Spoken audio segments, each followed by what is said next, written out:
Sound good? Awesome. Sounds good. I'm so excited to be here. All right, so just a little bit of an introduction to Ryan. Ryan La Sala is the author of Reverie and the book we're discussing today, Be Dazzled. Ryan grew up in Connecticut, but only physically, because mentally he spent most of his childhood in the worlds of Sailor Moon and Xena Warrior Princess, which perhaps explains all of the twirling. He studied anthropology and neuroscience at Northeastern University, worked in tech for a few years, and then finally grew out of his sciency phase and started writing books about magical drag queens and costume contests. He technically lives in New York City, but has actually transcended material reality and only takes up a human shell for special occasions like brunch and to watch anime, which is banned on the astral plane. And I think we could consider today one of those occasions too. You can find Absolutely. you can find more by following him on Twitter, but at your own risk. Hello, Ryan. How are you today? How are you doing? Oh, I am so good. It's so good to see you. I'm so excited to be here. I love virtual events because I feel like everyone's like at my house hanging out. So this is like my dream evening. I'm so excited to be here. How are you? I am doing great. I was so excited when they contacted me to be here today because not only was I excited to read Bedazzled, but also, again, kind of like entering the world of like interviews. So that was really exciting. And I have Yeah. to say, before we even jump into the questions, I love Bedazzled so much. Like, I was reading this and I was just in awe of the whole kind of construction aspect of the cosplay outfits and then the convention aspect of it. It was all so interesting and unlike anything I'd ever read before. And it just stands out so much in comparison to other contemporaries out there. So before I even jump into the questions, I just need to say like job well done because I flew through this like one sitting type of book. Oh, thank you. Oh, I love to hear Okay, it. hair Oh, flare. Okay, all of the yeah, content yeah. Let me just of two it. hair flips and yeah, perfect. That's great. Great starting note. You're doing I great with the know, interview right? part so I just far. had to get it out there. I just had to like, let the people know that this book Yeah. is good in case they haven't read it yet, but they're here for like the spoiler-free section. So like I just needed to let people know. Like you need to read the book. You really, really do. Oh, thank you. That means the world. It's so exciting that it's finally out and that people are reading it. And as you can imagine, it's like surreal putting a book out right now. But the good thing about the world right now is that people are so plugged in that I've been feeling like the love from so many sides and getting like reader reactions is always a blast. So even though I can't meet people in person and like sign books in person and like do the whole in-person thing, it's been great to do events like this, and it's great because like people who can't attend in-person events that easily can come to this. So in a way it kind of has its advantages. So yeah, it's been kind of a great experience. No, yeah, social media is entirely different, but I think the reach is so much broader. So you can Hmm. chat with people more one-on-one, and it's just incredible. I personally love it. And I'm excited, even though again the situation's not ideal. It definitely lends itself to a lot of positive things as well. So I'm Yeah, excited. agreed. But getting into the nitty-gritty of like the questions of the book. Let's Again, do it. I read the book in one sitting. I absolutely loved it. Let me pop it in here so that people can constantly see the beautiful book. But I read it and I just, again, found so many aspects of it so interesting, not only of all the themes that it tackles in regards to social media and like convention culture and the craft aspect of it, but the book is also told in alternating timelines, which personally is one of my favorite things in books. Like, I love Phew. alternating timelines. I think it offers so much to the story and to the background of the characters. And in this particular book, we see Rafi and Luca fall in love and break up in the past, and then obviously have to work together in the present as they are in this competition. How was the dual timeline important to you and to the story that you were trying to tell? So important. I knew right away that I was writing a book about two boys that had gone through some sort of like tumultuous emotional situation. So a breakup, right? And that's right. That's like in the first chapter. This is not a spoiler. Like the book begins with them broken up. And if anyone has gone through heartbreak, especially like young heartbreak, first love heartbreak, like there's something so like vivid about seeing your ex and just ping-ponging right into the past. Like you're there in the present, but you're also living out all of those like nostalgic, beautiful memories. You're thinking of the good times, the bad times. And it's this really disorienting feeling that I think is like really accurate to what heartbreak at least felt like for me. And so I knew that the book was going to sort of span these two timelines, right? Like the present day is not going to make a ton of sense if we don't have that really like emotional richness that can only come from sort of watching two characters fall in love for the first time. And so I wanted to provide that. And I didn't want it to be a book of sort of just like sporadic flashbacks as was convenient to the plot. That's why the book is alternating in chapters. You've got the present and you've got the past, but they're both sort of working towards like a climax, and they're also sort of like, I mean, hopefully informing one another as they go along. And I wrote it that way because that's how I've experienced heartbreak, right? Like that's how I experience dealing with like emotional stuff, right? Like I'm in the present, but I just can't stop thinking about other things. And I wanted to give the reader that sort of I think Rafi calls it like that emotional vertigo of like drifting back and forth between these two timelines. I absolutely love that. And now that you mentioned kind of the going back and reminiscing on that, first meeting and how you fell in love, their meet cutes in this book. Oh, I love the way that the book starts with Rafi being on a live stream and him, bedazzling his costume and everything, and him kind of receiving like a mysterious package from somebody that he doesn't know, and then Yeah. them at the craft store. I absolutely love that first moment where they meet in person. I was just smiling the whole way through. And I agree, like, definitely the alternating timelines in this book definitely felt like they were somehow connected, where one chapter ended and it tied in with the chapter in the present with some sort of lesson. And I Yeah. just loved that about the book. And that brings me to my next question, tied in with the alternating timelines, which is, I know authors have their different processes with writing, but how was your writing process like, keeping track of the timelines and what we know about their history? Did you write it as we would read it, or did you write it more in like a linear way? Because I know some authors do it out of order. Yeah.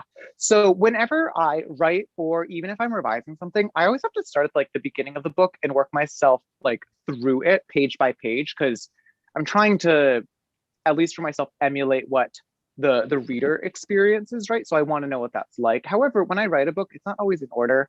For instance, with this, even though the chapters go back and forth, I wrote the past chapters first. And I didn't start that way. I started trying to go back and forth because I was like, I'm a genius. Like, I'm a genius for figuring this out. I can do it.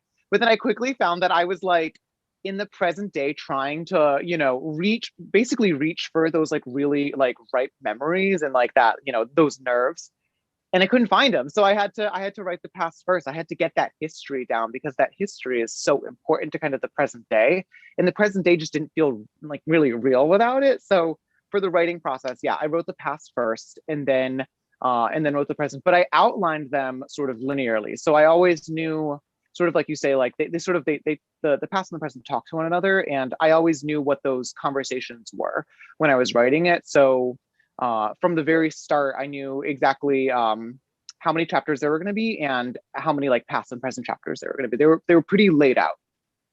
Awesome. I think what you mentioned right now was what was going to be my next question. Like, did you pants your way through the book, or did you kind of outline everything and also the characters? Like, did you kind of sit down Yeah. and say, this character is going to have this quality, or did it just come naturally as you were writing? A lot of stuff comes naturally as I write, but I also make sure that I have a good deal of structure because I distract myself. I am so prone to like just, going off course and tangents and things like that. And I'll take forever on a useless detail if I don't have something to sort of pen me in. So I never tell myself no. If I feel something is important, I'll sort of let myself write towards it and discover what that is. But for this particular book, in part because, the construction of the book was so important, I was pretty diligent about outlining it ahead of time. And that's also because so Rafi, the main character, he's really diligent about like planning out his projects. And so part of this book was thinking of it like a craft project, sort of sketching it out, assembling it. And of course, when you assemble any sort of craft, like things kind of go differently than you think they should sometimes. And so I let that happen to this book, but I tried to kind of channel Rafi and think pretty far into the future as to kind of what I was trying to create. And I mean, I'm talking about this like it was this like beautiful artistic thing, but also part of it was, I had to write this book pretty quick because it was my second book, and I was promoting Reverie at the time, and so I sort of had like a summer that I knew I could dedicate fully to this book, and I wanted to make the most of it, and I didn't want to spend a lot of time writing stuff that I was going to have to delete. So part of it was that too. I wanted to be diligent so that I could kind of make the most of the time that I had with the characters. I love that you're giving me kind of like perfect segues into like the next questions, because you just said channeling Rafi, and Mm, something that I personally like I was super interested in. What character in the book would you say you would have related to the most as a teen? Because I feel seeing you and like what you do on social media, I'd say a lot of you bleeds onto Rafi, and I love yeah, it. But would yeah. you, was it Rafi or would it be somebody else? Because I know my personal answer. Like I saw Anaya and I was like, hey, I see you. Yes. Oh my God. I love look, well, I wanna come back to her at some point because I feel like she does not get the airtime that she deserves because so people are so busy with like the robot side of it, but we'll get back to her. But for me, I mean, it's no secret that Rafi is sort of a depiction of me at a certain point in time. I mean, down to the fact that like I this book is based on like a relationship that I was in. It was fully inspired by like an experience that I had. And a lot of the things that like you see the characters go through, like while heightened versions of real life memories, are in fact like memories of mine, right? And so Rafi is, I would say, probably the closest to who I was maybe as a teenager. I've always been really creative. I've always sort of sought to create the things that I wanted for myself, whether that be clothes or crafts or books. And that's kind of what I gave Rafi when I wanted to kind of design that character. I gave him the same ambition, and unfortunately, I gave him a lot of like my perfectionism and sort of that like really um, paralyzing anxiety when it comes to creating something and not knowing if it's going to be good enough. Like that's all stuff that I had to work through too. And I would actually say he does kind of a better job because he like he has a book to deal with these things, and that's stuff that I'm like still wrestling with. So good on him. He's leagues ahead of me. Okay, he's living his best life. I honestly Yeah. love Rafi. Like I think all those little flaws that he has that show throughout the book in different instances just make him such a lovable character. It's like I want you to thrive. I want you to win the competition. I want you to have your epic love story. Like I want you to have all of it. So I love Oh, all of that. I And love talking that. a little bit about Inaya, which is one of my favorite characters. I just have to say that real quick because Yes. when I looked at the question, I was like, oh, I know he's probably gonna say Rafi, and then I was thinking like, who would I relate to like if I was growing up? And I Yeah. know I was hella competitive when I was growing up. I definitely saw like a lot of myself reflected in Anaya, so that was really Yeah. nice to see because she was Oh, like, good. in it, I am here to win against the best. Like I need to beat Yeah. him and be the best. And she's very opinionated, but she's also very driven. I just loved Inaya. Like, where did that inspiration come from that character? Because I just love her. So every single one of the girls in this book, because so the two main characters are both guys, like right, Rafi and Luca, but then we've got May, Rafi's best friend, Anaya, Rafi's biggest competition, and then Evie, Rafi's mother. And they're all supposed to depict different relationships with ambition. A lot of the book is about ambition. And Anaya is sort of this version of a person that is sort of neutral. She is focused on what she wants for herself, and there's no crime in that. And some people, it's so funny because I get like, readers will like tag me in reactions and stuff like that too. And some people are like, oh, I didn't like that, like Anaya was like villainized. All the girls were villainy. And I was like, I don't think that's true because Anaya is like, she just knows she's talented as hell. She knows what she wants to do and she has the means to do it. So why shouldn't she pursue it with sort of like unrelenting conviction? Yeah. And she does it in a really neutral way, in a way that like Rafi even understands and respects. Like this isn't a spoiler or anything. Like this is where the book begins, but he's like, look, like I can't fault her for doing what she does because she does it well and she does it without like ceremony. She just does it because she's got a dream and she pursues it. And that's what Rafi's trying to do too. So I love Anaya and I like love people like that. I think that it's a great thing to have a dream and to sort of pursue it with that level of conviction. But to be like nice and fair about it is sort of this added bonus. But I don't think that, girls or really anybody for that matter necessarily needs to like apologize for being ambitious. I think it's a really good trait. Yeah, especially when you're talking about a competition setting. Like this book is a very competitive, and I think when you're Yeah. talking cosplaying and like makeup, it all gets super heightened when you're talking about reality TV. So Oh even yeah. with the amount of ambition that she has, like you said, there's no need to apologize for what she's doing because she's just going after what she wants. And I love that about her. Exactly. She's unapologetically herself, and I Yeah. absolutely love Maya. Like, Thank you. That means the world to me. I thank you. Thank you for saying that. That's something that like as an author you like listen for because you don't get to talk about your side characters that often. So yeah, this is like a great moment for me. I thank you for I'm telling me glad. that. I'm glad. I was reading the book and I was like, I see you. I see you. I love you. Oh my God. But yes, like now that I went into the whole like reality TV competition aspect, convention, Hmm. again, this book tackles social media as well. Was there anything particularly weird, I guess we could call it, that you had to research Mm. while you were writing Bedazzled?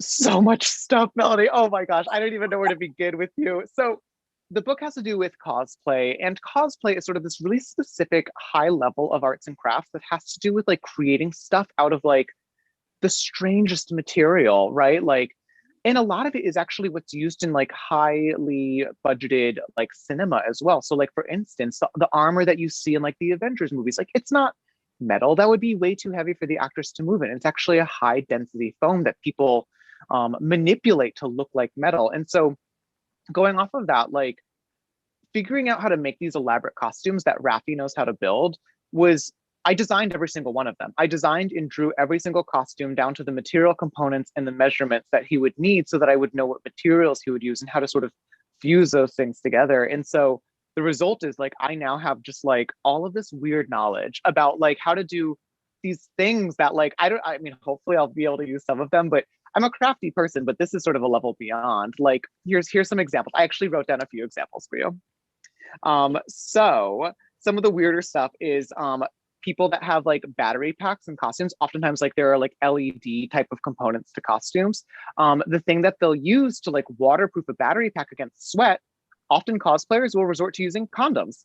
That was a surprise to me, right? You have to get the non-lubricated kind, kids. If you're paying attention, this is not a sex ed class, but you are going to learn something about waterproofing your electronics. And like because that's the thing, like if you like you have to hide mic packs on your body, you have to hide electronics, and like they have all these tips and tricks. Another thing is that like oftentimes if you need to create something that's like skin tight, the way to do it is to wrap yourself in saran wrap, like your arm in saran wrap, and then use duct tape to actually like encase yourself, and then you cut the duct tape off.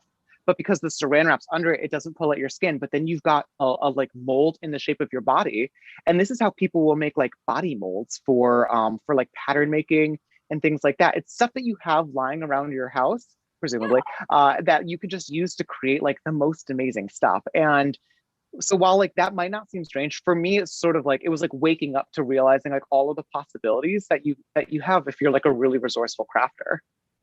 That is so interesting. I do remember one part in the book when Rafi is crafting the seashells, and he's like, "Yeah, I'm doing them with foam and like painting them over." I was like, "Foam? I Yeah, never expected that." So when you say that, it's like so interesting. Like all of the again crafty, you would say like resources that people use in order to build right. these things. It's all foam. Thor's hammer in like the Avengers, not made of metal. It's made out of foam. It's all foam, all of it. That is probably the coolest thing that you could learn when you're writing a book. Like it's just those little Yeah. like Easter eggs when you're sitting down and like having one of your friends. You're like, "Do you know? Do Let me." you know? Yeah. Yes, I exactly. Yeah. I've been watching a lot of the MCU movies again while in quarantine. And the whole time, like I'm looking at the costumes and I'm like, I know exactly how that was made now. And it's like this weird level of like X-ray that you have into things. So look, and also the other thing I'll tell you is if anyone's listening to this and you're interested in it, go on YouTube and just search like cosplay, how to, and then enter like whatever material. Cosplayers are so forthright with how they make the things that they make because it's sort of this like open source art form that Mhm. you can spend hours just learning about how to make like the most incredible stuff. Even if you don't want to make it, it's just so hypnotic to kind of watch them make these things. And I highly encourage it's a great way to spend an afternoon if you've got the time. I bet it's super entertaining. Like there's just something Yeah.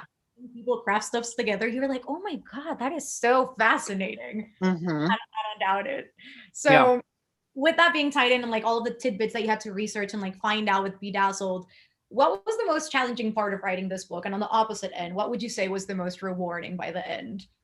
Oh, wow. Great question. So, I mean, the challenging thing for a book like this, I guess, was the fact that I came from writing fantasy. Reverie, my first book, is fully fantastical. And further, it's sort of like dream magic. So I got to kind of do whatever I wanted in that world because I was sort of calling all the shots. Yeah. Whereas Bedazzled is a book that, while fantastical in like scope, because it has to do with like these incredible costumes, ultimately has to take place in like our reality, right? Like I can't just make things up that because someone's gonna be like, hey, like, do you know what physics are?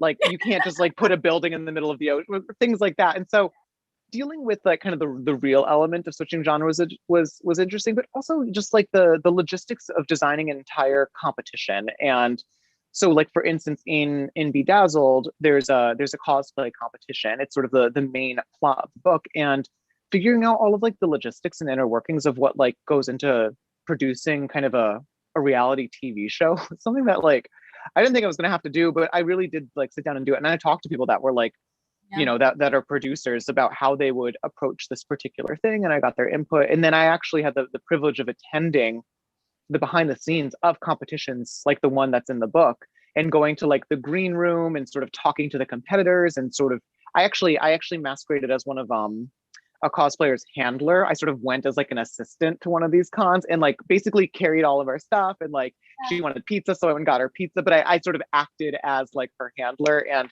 it really helped me get a better grip on like the reality that I was trying to write about. If that makes any sense. And hopefully it felt real. It makes all the sense in the world. Like when Yeah. I was reading it and like when the producers approach again the participants and they're like, this is your time to go out, go, go, go. No, you need to walk more confidently. I'm like, that's exactly how it goes. It was just so realistic. And I bet it must have been super rewarding in a sense to see all this like behind the scenes that people Yeah. typically don't get to see. Yes. Oh, it was so cool. I mean, you can go, so anyone who's interested in this, like once cons are safe to attend, you can go to these cosplay competitions. They happen during these cons, and they're incredible to go to. And if you've got a friend that like cosplays, ask them if they need a handler. They'll probably say yes, because it's always handy to have someone to like take pictures and things like that too. And it was a very good way to spend a day. What was I'm sorry, I forgot. What was the second part of your question? Yeah, what was the most challenging and what was the most rewarding? Oh gosh, the most rewarding. I think this is going to sound so sappy, but in retrospect, I mean, writing the book was a joy because I was writing about the things that bring me joy, right? Like arts and crafts, and like, geek culture and anime, and, first love. All of those things are really precious to me. But I think the biggest and most fortunate thing of this book is that I wrote it in sort of the year leading up to the year in which we have none of these things. We can't be together in person. And for whatever reason, having spent the 2 years prior to this sort of writing about cons, I feel like I was like insulated against a lot of the loneliness that would have otherwise like really terrorized me this past year, because I spent 2 years really paying close attention and attending as many of these big events, and sort of just absorbing as much of that energy as possible because I wanted to write about it. And I feel so fortunate that I was going through those spaces with the eye that I had, and sort of with the aim of absorbing as much as possible, because it really kind of kept me warm, right? And like this past year of that's been like really cold and isolated, and I'm glad that I have those memories, and I'm glad that I have those friends that I can reach out to and sort of like discuss anime with. And it feels nice to kind of have that, and to know that on the other end of it, this world will come back, because it's such a social and beautiful world. It's such a beautiful ecosystem. So I'm really looking forward to sort of going back into that environment. And, now that I've written a book about it, my big dream is that I get to kind of go back into that environment and give back to those people that kind of served as models for the people that I was writing about. That's beautiful. I love that. I honestly, when I was reading the book, I obviously missed like outside life. I was like, oh, I wish this conventions were happening right now. I know. Time it was just so heartwarming to like again, like you said, look forward to what is coming after this whole thing passes us by, and we can just go out. And there's just a lot of things to look forward to, and the book really Totally. represents that. Like I was just smiling. It was very wholesome. I loved it. I'm so glad. I'm so glad. That means the world. Yeah. And I mean, again, everything's tied up to the convention aspect because it is such a prevalent theme in the book. Yeah. Are you competitive, Ryan? Why did you want to write about competition? Like what felt so important about that? I am so like, look, my jacket literally has like board games on it. I am competitive. I am competitive to a fault. Like it, I'm not as destructive as I was before, but like I've had friendships like live and die on the hill of like Pictionary, and I get so wrapped up into competition. And truth be told, like I love a friendly competition. I have never competed when it comes to cosplays. I don't craft at that level, but um, when it comes to just like competition and that energy, like I'm right there with those characters. I've gotten better about kind of coaching myself out of like that, like those like blinders that kind of come onto you when you're like doing something that you're like, I should be the best at this. Yeah. But yeah, no, in the past I've definitely had some some moments that I'm not proud of. And they tend to have to do with the competition. I will go the extra mile on anything if it means like one upping like my nemesis. Okay, like if you put, the board game Clue in front of me, I'm game. You can't mess, Okay, you can't, it's game over for everyone. who are you playing as in Clue? Who do you, it's Scarlet. It is Scarlet. It's always Okay. Scarlet. Yes, of Okay, course, because not Scarlet. only do you start first, but also Yeah. it's like the character. Okay. I love Yes, absolutely. I wish that they gave Miss White the like movie version of Miss White, the like Madeline Kahn Miss White with her beautiful white coat it. that opens up, and yeah, she would be who I would play as. But in the board game, she has like a feather duster and she's the maid. So I also go with Scarlet or Peacock, but Scarlet. You're right about that. Okay, you always start first. That gives you the advantage. That's how you know you're Yeah, going to win. But yeah. I'm with you. Okay, so I know we're kind of deviating into board games right now, but it ties in like nicely with this next question. What is one question? Because I'm guessing like interviews can get repetitive because again, the questions are about the book a lot, but what is that one question you wish you were asked more in events or interviews? So interestingly enough, when I was thinking about this because I always think about like, oh, what do I want to talk about? And you're so good because you asked the question of like, can we talk about like Anea, like the side characters? Like that's what I was sort of thinking about going into this. And I wish that I got to talk about side characters more, both with like Reverie and Bedazzled. I don't know about other authors. I assume this is the case, but I spend a lot of time thinking about who I surround my main character with and sort of what those forces are meant to do. Um, and because we talked about Anaya, I guess the question then that hasn't been asked is like, well, like what about Evie? Where did Evie come from? So I could answer that if you want. Okay, tell me. I'm All ready to right. listen. I'm ready because the way the book starts, it's like frantically going into the convention, and then he's like, Evie. I'm like, ooh, who's Evie? So, you can go at it. I'm here to listen.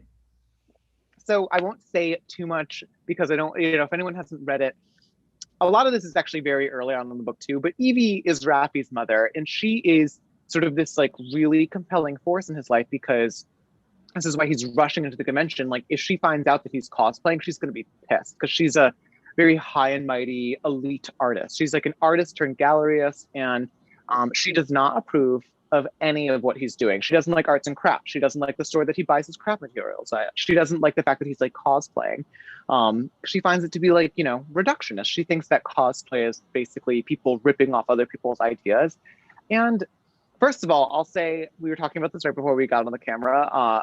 Evie is not based on my own mother. And I need to point this out because my mom has been nothing but sweet and supportive and has given so many tablecloths over to me ruining things on the dining room table. Like she really does not deserve any sort of association. So I always point out that like her and Evie are not, the same person. But I wanted to give Rafi a this type of, villain or antagonist because so often we see queer characters having tension with their parents that comes out of the fact that they're queer. But Rafi is out to his mom. He's in the closet about like the art form that he likes, which I think is such a much more interesting problem for a queer character to solve. The fact that like his queerness is like sort of secondary to the fact that like he's withholding all of these details about like the art style that he uses because he knows his mom won't disapprove, but it sort of plays out in like a closet situation. So I love that, and I wanted to give a queer character a totally sort of remote issue, aside from their queerness, because oftentimes we don't get to learn about what queer people actually want for themselves because we're too busy watching a queer character defend their right to exist in the first place. But Rafi does exist, and he doesn't have to defend that. He has to defend what he wants to create instead, and I think that's a much more interesting book. Oh yeah, I totally agree. And that's what I believe makes the book so unique is that what the character is facing is completely different to what we've seen before. And Yeah. rather something more with an outside force, kind of again critiquing his art and saying that it's not necessarily as valid as other forms of art. Yeah. So I definitely enjoyed all of that. Like I like we say nowadays, chef's kiss, you know? Yeah. Call it Thank you. Oh, a chef's kiss. That's a high. That's like up okay. there on like the Yeah, yeah. the highest level of compliments. I told you I was gonna rain them compliments. Okay, Thank you. it needs to be done. Um, but I love yes, that. can you talk about what you're working on writing next? Like, can we get any tidbits? Like, what are about your current like Ooh. next craft projects? Like, can you give us Yeah. any? So I can tell you a little bit. I haven't released a ton of details, but for between you, me, and the Zoom that we're on, I always like to give a little bit We'll more keep it a information to little people. deeper. Yeah, we'll keep it a little secret. So my next book is called The Honeys, and it's not fantasy, it's not contemporary, it's actually horror. I'm writing a horror novel. Um, I know, which is like a disaster for my career because like, who am I? Like, what sort of author do you think I am? Oh, like you gotta dip your toes in every genre. We Look, I'm running out of toes. I'm gonna be out of toes before I reach the genres that I want to do. And it's I'll tell you guys a little bit about it. I'm working on it now. I just turned in the first draft, but I have to revise it. But the book has to do with a character named Mars who's drawn to this elite summer camp where his sister was killed in like a tragic accident. And he's trying to figure out like what happened to his sister. And he ends up falling in with kind of her cohort of these like really like pretty, beautiful, but exclusive girls that call themselves the Honeys because they maintain these bees behind their cabin. And they've been doing this for generations. All the time, these girls in this cabin, they take care of these beehives. But then Mars starts to associate random disappearances that have been going around camp with the production of honey from these bees. And it starts to kind of meet in the middle. And he starts to figure out that like maybe the fact that he's at this camp becoming friends with these girls is not his investigation, but sort of their plan all along. Ooh, I like Mm. that. Yeah, I'm excited. It's a really fun. I mean, it's campy because it takes place at camp, but Yeah. it's different than anything that I've ever written before, and it's actually a lot. It sounds sort of more on the horror side, but it's a much more like literary book than I've written in the past. So I'm excited to see where it goes, and I can't wait for.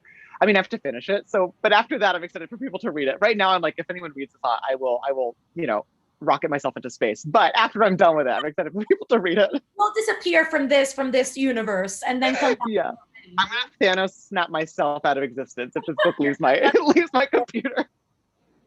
Oh my God. No, that actually sounds incredible. Like it definitely sounds outside of what you usually written. And I am excited to read that. Okay, you said horror, and I'm like, tell me more. Yes. Oh, well, you know what? You and I next year will reconvene. I love that. I'll take I like it. I like it. But we are also going to discuss some questions that were submitted in advance from participating libraries. If you're Okay, down, a few questions for you as well from them. I'm ready to go. Okay, so the first question we have is, was your writing process different for this book than when you wrote Reverie? And if so, how was it different? Yeah, absolutely. So it was very different. Reverie was the book that like I had no process for because it was the book that kind of taught me that I needed a process, if that makes sense. I Yeah. began Reverie when I was a teenager, the same age as the characters actually. I was in high school, and I wrote it in response to the fact that as a teenager, I was being handed young adult books meant for me that lacked me, right? Like they were supposed to depict the teenage experience, but I couldn't find myself anywhere. And so I decided that I was going to write my own book. And so I wrote Reverie, or I started Reverie, I should say, and it sort of went through every possible like failing and manifestation that a book can go through before it gets published. And it was like a 10-year process. I started it as like a junior or a senior in high school, and the final book that got published very different than what I started in high school, but sort of the fundamentals were the same, right? Like the kind of the core ideas. And that process was I will never sort of have that time to write a book again. So I will never sort of have that time to like meditate on things again. So when it came to writing my second book, I knew that I couldn't take another 10 years, right? And I couldn't sort of sit with something. And so the process of writing Bedazzled had to be so much different than writing Reverie. When I think of the process of writing Bedazzled, actually, so we may talk about this later because I saw some of the questions later, but I always keep a draft journal when I write books, so I can sort of I can kind of talk to myself as I'm writing the book. And I was looking at my draft journal today for Bedazzled in preparation for this event, and one of the worries that I had is I was like, I feel like with Reverie, I had this like beautiful forest, and I sort of had to find the right trees to sort of tell a story. But I feel like with Bedazzled, I'm just like planting these saplings, and I'm hoping that they're gonna grow into like something with leaves, but it just feels so sparse and just like desolate. And I have none of this like rich, lush detail. But at the end of the day, that's kind of what I needed to do. I needed to kind of start with just a totally barren landscape and plant specific plot points and kind of grow them up into a story that I really liked. And so that's kind of my like that's my very metaphorical answer for that question. But the short of it, which we covered a little bit, is that I didn't have a ton of time to write this book, but I knew exactly what I wanted to do with it. And so I was very diligent about outlining it and very intentional about kind of what I included in sort of the initial draft so that I could cut down on the times that I needed to revise it. Because again, Reverie I revised for 10 years straight. Yeah. Bedazzled was like a 3-month process. So it was very different from kind of my original book. Yeah, no, yeah, start to finish. It was, I mean, not start to finish in the sense of like January to like March. Right? No, please, no more. No, none of this. None of this it was Months. look. That was the time that it took to like draft it. I had and look, and I will give you guys my like big secret here is I write only so far for my 2 books. I write about myself. So oftentimes the experiences that I put in my book, they're sourced from my actual life. So doing the actual research was more about like for Bedazzled, it was like arts and crafts and cons and things like that. And like, doing adequate research in those arenas. But the emotional stakes, all of that stuff, I already had within me. And I was sort of writing an experience that I already went through. So yeah, so it kind of cut down on the time that I needed to spend researching it. But I mean, if I was writing about something that was totally foreign to me, absolutely it couldn't have been, as quick as it was. But because I think it sort of felt like journaling a little bit to kind of write a lot of that emotional stuff because it was stuff that I'd gone through. So yeah, that's why it didn't take as long as maybe some people thought. But job well done. 3 months of intense work and it came to the page. So we love Hey! okay, we really do. But yeah, what's the best piece of writing advice that you've ever gotten? Hmm. So Toni Morrison has a great quote that I'm not going to attempt because I will butcher it, but the gist of it, the essence of it is that if there is a book that you want to read but it hasn't been written yet, you should write it.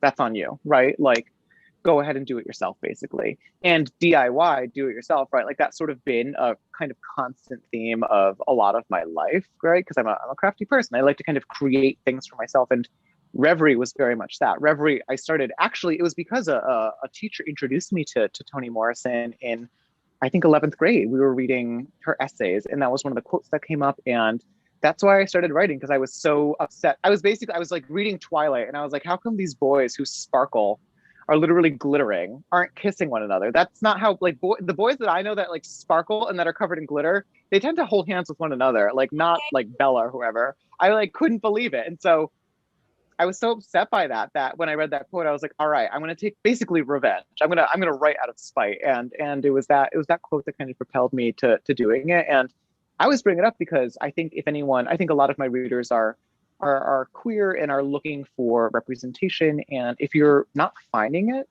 I mean, first of all, give it a little bit more Googling because oftentimes these things are just a little bit harder to find than the really popular books because us Yeah. queer people don't get as much attention as, oftentimes like the big names do. But short of that, even if you do find stuff that you like, you should always write what you want to read. I mean, that's like a great privilege of being a writer. You get to kind of write your own world. So I always give that advice out because I hope that if anyone's looking for that ask or looking for a sign that their work is wanted or needed, like I kind of hope that I can be that for them. And I kind of hope that like if they think, does anyone want to read this? They hear me saying like, yeah, I do. I want to read it. So write it. I absolutely love that. I think oftentimes when interviewing authors, we always hear the line like, oh, write what you know.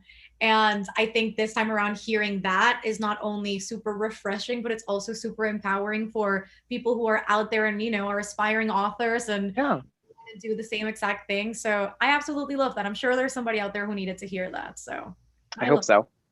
But, talking about crafting, what are some of your favorite cosplay costumes that you've created? Oh gosh. Okay, so here's where I admit that I'm like a huge clown. My oh god, this is where I lose like everyone's respect. So if you're here because you love Bedazzled and you think that I'm as good a crafter as Rafi, I'm like, here I am. I'm gonna let you down real soft. I am not. I am a crafty person and I will defend myself to the nth degree because I really do put the pedal to the metal when it comes to a craft project. I love arts and crafts. But I am not creating kind of cosplays at like the level that you would see at like a competition. My style of crafting tends to be more like or costuming, I should say, it tends to be more like shock value. So like the thing that I think my favorite thing that I've made recently is for Halloween, I created a costume where I was cosplaying as a sexy version of the fly that landed on Mike Pence's head during the vice presidential debate. Iconic. Okay, iconic. And I made like this like bedazzled, like, you know, like the eyes that the that flies have with like the facets. I made like a like red bedazzled eyes, and I made these like cellophane wings, and I'm like looking at it. I got like a throw blanket that looks like white hair, like Mike Pence's hair, if you like zoom in, because his hair looks so weird. And I like took a photo of that really close up and like digitally superimposed myself upon it. And you can find this is like on my Instagram if you scroll back far enough, but like those are the costumes that like I make. I tend to make like really silly, ridiculous costumes. Like the other one that I'm known for is I went as a sexy female anglerfish. You know, the fish that has like the light and like the big jaws. And somewhere on the internet, there's like photos of me at like a Halloween party in like 6-inch, you know, stripper heels, running around as like a sexy anglerfish. Because that's more my speed. I'm in it for the comedy rather than like the crafty appreciation. And all of the stuff that I make is like it's like garbage. Like I make things out of like pizza boxes and like whatever I can find around the house. I'm Yes. not this like high and mighty artist in any sense of the world of the word. But yeah, those and I don't even know those don't even count as like cosplays. I wish I here, listen. The irony is that I probably would do more cosplaying if I wasn't writing books about cosplay. I didn't get to create a lot of the costumes because I was writing about them. So one of my big goals now that like this book is out is that in preparation for the cons, because I'm hoping that they come back, is I am going to start doing a little bit more of like the quality crafting so that I can have like an adequate answer for this question. Oh my God, I need to dig around to find these pictures. And I'm gonna be like, Ryan, oh my God, I need to. I there look that fly costume got a lot of attention because on Halloween the three people that did a fly costume it was me, Lizzo, and Janelle Monet were the three people Okay, that dressed up as a okay, fly. right up there. Okay, erasing the standard. We love to see it. We absolutely. I've never been prouder. I've never been in such good company.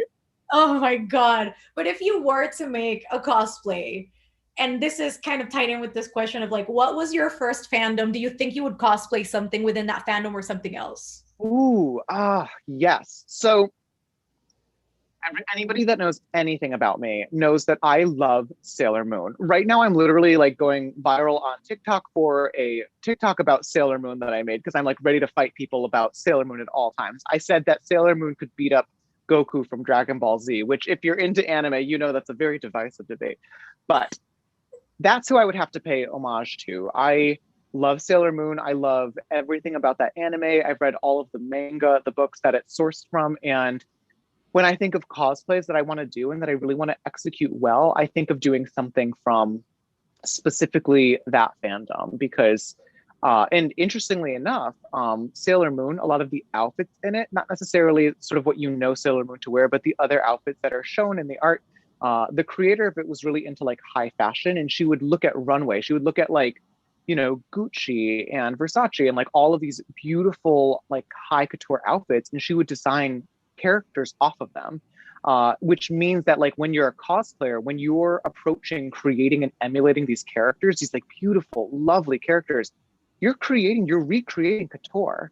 And I think there is something so cool in like, you know, the way that like culture recycles itself in that way. And I know that Evie, the antagonist in Bedazzled, she would be fuming to learn that a Already cosplay could be know. couture. And so Yeah. that's where I would begin. I mean, I think that's I have actually, I'm like looking at them. I have supplies for a costume that I'm hoping to start working on sometime in March.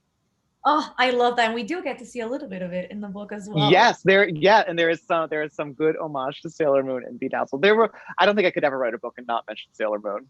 Okay, I was just there and I would expect nothing less. I would expect. Yes, absolutely, absolutely. Oh my God. But how did Be Dazzled? Because we already talked about how Reverie changed because again, it was written in the span of 10 years.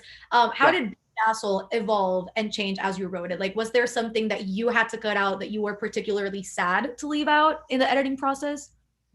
Nothing that I was nothing that I was sad to leave out. I will say when it comes to editing, I know a lot of authors are like panicked, like especially new authors, like newer writers are like, I don't want to be edited. Like I'm so worried about like what someone's going to do to my artistic voice, which is valid. I mean, definitely you should have some artistic integrity to kind of that process going into it. But for me, because I'm such like a frantic, chaotic person, I was really, I mean, I knew that I needed an editor. I needed someone to kind of come in and be like, this, and this are banana land. Like you are the mayor of Bananaville if you think you're gonna like add these, like they don't fit, honey.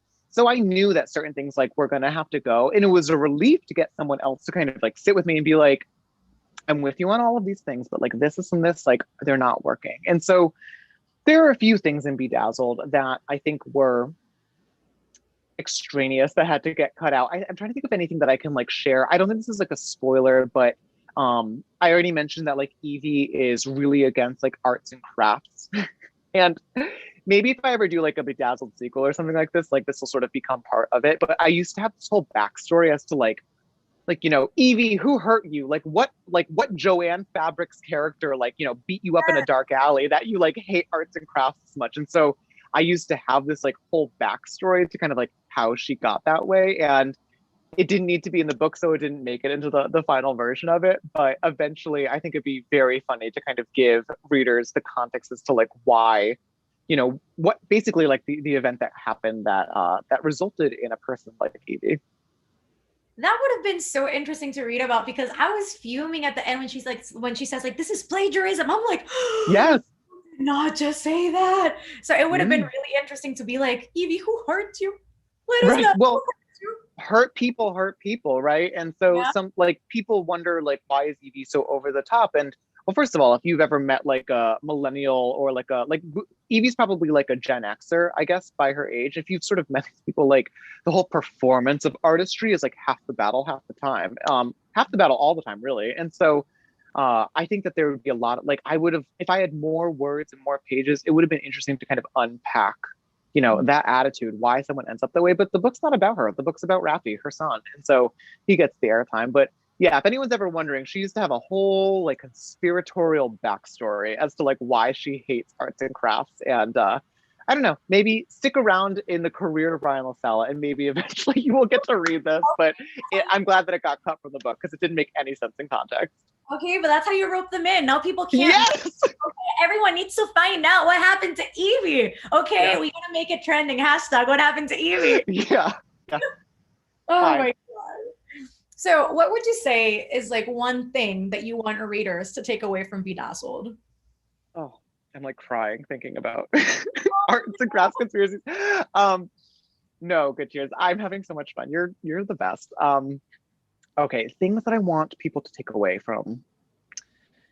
I think the big takeaway is I always hope that someone puts down my book and decides they want to make something for themselves. I think that, you know, creating something for yourself is such a really like sacred thing you can do for your own integrity and your own ego and your own confidence. And my hope is that when someone puts down Bedazzled, they've sort of watched, you know, for however many pages, people really give it their all to kind of take something in their head and turn it into something real.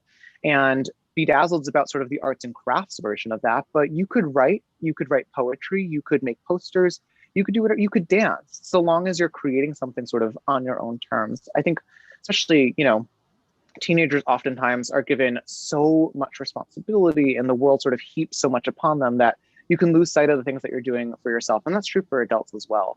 And so my big takeaway that I would wish for readers reading either of my books, both Reverie and Bedazzled, is that they want to make something for themselves and on their own terms. I love that. And I mean, there's so many elements to this book. Again, we have May, who is more into like the arts aspect of it, and she really wanted to network in the convention. And then we've got the craft aspect and the social Yeah. media, the more professional side of like artistry with Evie. So I think there's definitely a lot of ambition in this book that a lot of people can take away from and be like, you know what? That's what I aspire to be. Like, that's what I want to do. I want to make something out of this. So Oh, I good. love that. Yeah, Cool. I love that a lot. So before we wrap it up, we also have a few questions from the audience. So it might Oh, get, great. Okay. we'll see what we have here. Let's see. Okay. So Craig has a question and it says, how does crafting a book differ from crafting a cosplay outfit?